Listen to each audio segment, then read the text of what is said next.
Triple అయిపోయినాయి. కాబట్టి మా పరంగా మేము కరెక్టే ఉన్నాము అని తెలియజేస్తున్నాము. తెలంగాణ ప్రజలు కూడా అర్థమవుతుంది, వాళ్ళు కూడా అర్థం చేసుకుంటారు అనే విషయాన్ని కూడా తెలియజేస్తున్నాం.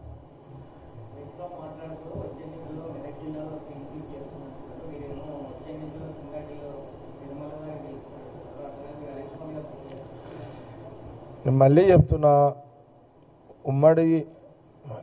ఉమ్మడి జిల్లాలో, ఉమ్మడి రాష్ట్రంలో, ఉమ్మడి జిల్లాలో 10 సంవత్సరాలు 8 సీట్లు కాంగ్రెస్కు ఉండే. రాష్ట్ర విభజన తర్వాత వాళ్ళు 8 అయ్యారు, మేము 2 అయినాం. కాంగ్రెస్ 2 అయింది, వాళ్ళు 8 అయ్యారు. మొన్న తుకుడాలు అయిపోయింది ఉమ్మడి జిల్లా. మళ్ళీ చెప్తున్నాను, ఉమ్మడి జిల్లాలో 10 సీట్లలో సంగారెడ్డి కన్ఫామ్ గెలుస్తున్నది, మా ప్రజలు గెలిపిస్తారు. నిర్మలని ఎమ్మెల్యే క్యాండిడేట్, ఆమె గెలుస్తున్నది, గెలిపిస్తారు. ఈసారి పడంచ డీలిమిటేషన్ అయితే ఆ 2 సీట్లు ఎట్లా గెలవాలనేది కూడా ప్లాన్ చేస్తున్నాం. జైరాబాద్ కూడా ఈసారి ఖచ్చితంగా గెలవాలని మా ప్రయత్నంలో మేమున్నాం. ఆందోళన దామోదర్ గారు కాబట్టి ఆయన ఈసారి కూడా ఆయన ఖచ్చితంగా గెలిచే దాంట్లో ఆయన పని ఆయన చూసుకుంటాడు మినిస్టర్గా. ఆయన గెలిచి ఆయన వస్తాడు. ఆడ షెట్కర్ గారు, నారాయణఖేడ్లో సంజీవ్ రెడ్డి, వాళ్ళిద్దరు అండర్స్టాండింగ్, వాళ్ళిద్దరు కొట్లాడుకుంటే మాకు పంచాయతీ.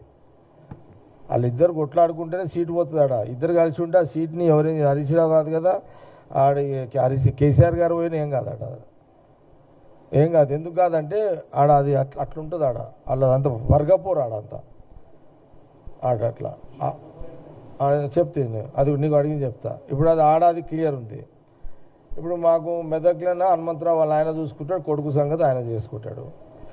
ఇక నర్సాపూర్ కూడా మాకు రాజారెడ్డి క్యాండిడేట్ ఉంటే గట్టి క్యాండిడేట్. ఈసారి ఇక మేము దాని మీద కూడా నర్సాపూర్ మీద దృష్టి పెడతాము.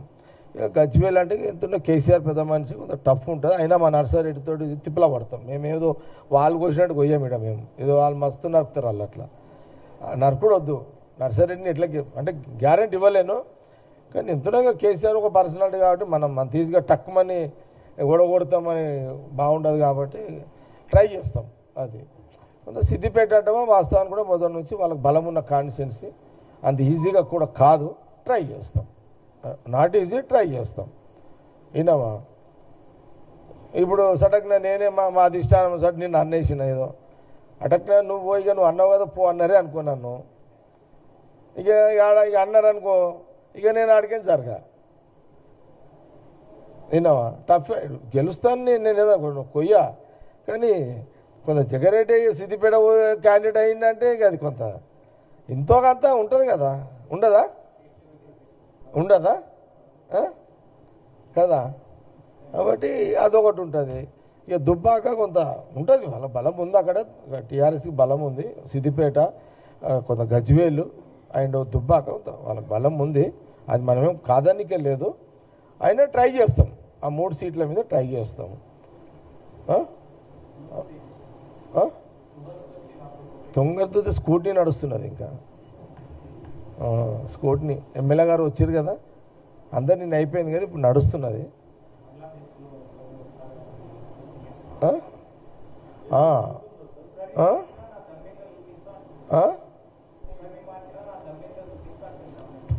అరే అది మరి అది కాంగ్రెస్లో స్వేచ్ఛ అదే కదా మాకున్నది. మరి కాంగ్రెస్లో ఉన్న స్వేచ్ఛ అదే కదా. కాంగ్రెస్లో స్వేచ్ఛ ఎన్నెన్న మాట ఎన్నెన్న చెప్పవచ్చు అంత. సో మా అవును,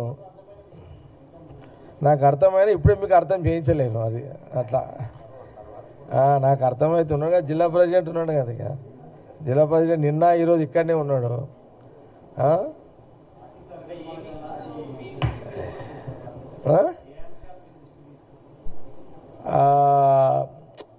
ఏముంటుంది అన్నదమ్ముల మధ్యలో పంచాయతీ ఏముంటుంది?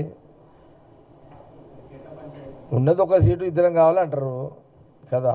సీటు ఒకటి, కాంపిటీషన్ ఇద్దరు, అది ఉంటుంది. ఏం చేద్దాం, సమన్వయం చేయాల్సిందే కదా. ఏదేమున్నా నంబర్ 1 ఎమ్మెల్యే ప్రయారిటీ ఫస్ట్ ఉంటుంది. ఎమ్మెల్యే ప్రయారిటీ ఉంటుంది. అది సిస్టమ్.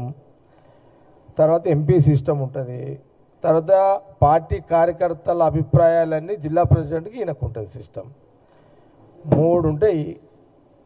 ఈ ముగ్గురిని ఎట్లా సమన్వయం చేయాలనే దాని మీదనే నిన్న ఈరోజు ఇదంతా జరుగుతున్నది ప్రక్రియ. విన్నారా? 15 ఏళ్ళ తర్వాత తుంగతుర్తి ఎమ్మెల్యే ప్రెసిడెంట్ సాబ్ గెలిచింది.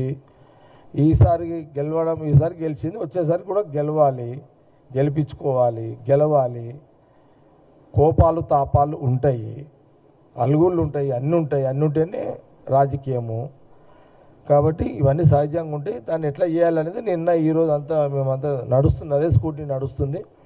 అందరి అభిప్రాయాలు, ఎంపీ గారిది నిన్న శ్యామల కిరణ్ రెడ్డిది తీసుకున్నాము, డీసీసీ ప్రెసిడెంట్ తీసుకున్నాము, డీసీసీ ప్రెసిడెంట్ తీసుకున్నాము, సారన్న అబ్జర్వర్ అక్కడ ఆర్గనైజేషన్ ఆయన తీసుకున్నాము, మల్లన్న సబ్జర్వర్ ఆయన తీసుకున్నాము, దామోదర్ రెడ్డి సాబు కొడుకుది సర్వోత్తమ్ రెడ్డిది ఆయనది తీసుకున్నాము, నిన్న అభిప్రాయాలు తీసుకున్నాము. 40 ఏళ్ళ నుంచి ఉన్న కాంగ్రెస్ పార్టీ, 40 ఏళ్ళ నుంచి ఉన్న ముఖ్య నాయకులు కార్యకర్తల అభిప్రాయం రాసుకున్నాము. ఇవన్నీ కూడా ఈరోజు సాయంత్రానికి అన్నీ ముగించేసేసి ఒక రేపు రిపోర్ట్ తయారు చేసి రేపు సబ్మిట్ చేస్తాము, పిసిసి ప్రెసిడెంట్ గారికి సబ్మిట్ చేస్తాం. అదిగా నేను చాలాసార్లు చెప్పినా కదా ప్రభాకర్, పంచాయతీలు కాంగ్రెస్లో ఉంటేనే కాంగ్రెస్ పార్టీ. అది కాంగ్రెస్ పార్టీలో పంచాయతీలు లేకపోతే కాంగ్రెస్ ప్రజలు కూడా మీకు అర్థం అవుతలేదు. మీకు కూడా పని ఎట్లా దొరుకుతుంది? మీడియాకు కూడా మీరు ఏ పార్టీ చేస్తారు చెప్పండి, నేను అడుగుతా మిమ్మల్ని. ఏ పార్టీ చేస్తారు? మీరు టీఆర్ఎస్ చేస్తారా? లుకలు బయటికి కనబడి అది కన్ఫామ్ ఉండదు, వేయరు. బీజేపీది అసలు సప్పుడు ఉండదు, లొల్లి లోపల ఏమో ఉంటాయి అలా మీకు తెలియదు. అది ఆయనతో సాప కింద కుద్దులాడతారు వాళ్ళంతా. మా వాళ్ళు ఓపెన్గా ఉంటారు. తేడా ఎక్కడ వస్తుంది అంటే, మేమేమో టీవీలో ఎందుకు వస్తాం, వాళ్ళు రారు అంతే. మా దగ్గర రాహుల్ గాంధీ గారు, సోనియా గాంధీ, మాకేంటంటే భయ్ మనోళ్ళు అట్లా. అందుకే చూడు, ప్రజలు కూడా ఇప్పుడు మీ మీడియా మీరే ఉన్నారు, నేను మిమ్మల్ని అడుగుతున్నా. ఇప్పుడు గాంధీ భవన్ మీడియా ఈడ చేసినంత రాజకీయం ఎంజాయ్మెంట్ మీరు వేరే పార్టీలో చేస్తారా? బోర్ కాదు, మీకు ఉన్నది కూడా మర్చిపోతారు. అంత అక్షరాలు కూడా మర్చిపోతారు, ఏం రాయాలనేది కూడా. విన్నారా? కాంగ్రెస్లో అదే కదా. చూడండి, ఇప్పుడు ఇది ఇంత పెద్ద నడుస్తుంది. ఏది మాది తుంగతుర్తి ఇష్యూ ఎంత స్వతంత్రంగా స్వేచ్ఛగా ఈరోజు గాంధీ భవన్కి వచ్చి ఒక మామూలు సాధారణ గ్రామస్థాయి నాయకుడు, కార్యకర్త, లేదా ఒక సర్పంచ్, ఒక ఎక్స్ఎంపీటీసీలు కానీ, ఒక మండల నాయకులు కానీ, ఎంతమంది మీరు నిన్న ఈరోజు చూడండి, ఎంతమంది స్వతంత్రంగా స్వేచ్ఛగా వచ్చి మాకు ఈ బాధ ఉంది, మాకు ఆ బాధ ఉంది,